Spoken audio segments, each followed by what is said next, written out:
बिहारच्या निवडणुकीत भाजप आणि जदयू या दोन्ही पक्षांनी नेत्रदीपक कामगिरी केली। भाजपला मागच्या निवडणुकीतही चांगल्या जागा मिळाल्या होत्या, त्यात यावेळी चांगली भर पडली। परंतु जदयूने घेतलेली झेप आश्चर्यकारक म्हणायला हवी। मागच्या वेळी नितीश कुमारांच्या विरोधात उघडपणे दंड थोपटणाऱ्या चिराग पासवानांमुळे जदयूला मोठा फटका बसला होता। चिराग पासवानांनी त्यावेळी केवळ जदयूच्या विरोधात उमेदवार उभे केले होते। यावेळी चिराग पासवान यांना रालोआत मानाचे पान देण्यात आले। त्याचा सर्वाधिक फायदा जदयूला झाला। त्यामुळे मागच्या तुलनेत यावेळी जदयूने जवळपास दुप्पट जागा जिंकल्या।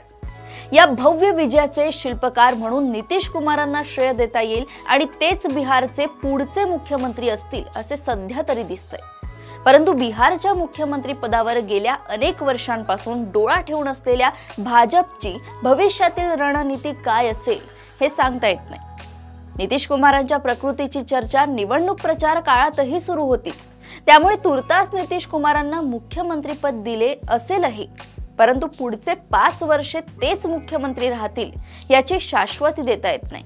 वर्ष 2 वर्षांनंतर एखादा सन्मानजनक तोडगा काढला जाईल।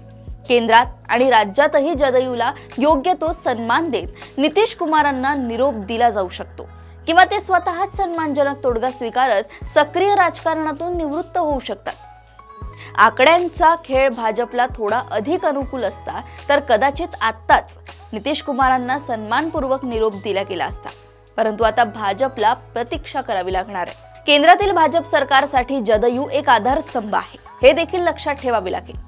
एकूणच नितीश कुमार सक्रिय राजकारणातील आपली शेवटची खेळी करण्यासाठी मैदानात उतरले आहेत। त्याच्यानंतर मुख्यमंत्रीपद आपल्याकडेच यावे यासाठी भाजपचे चाणक्य कदाचित आत्तापासूनच कामाला लागले असते।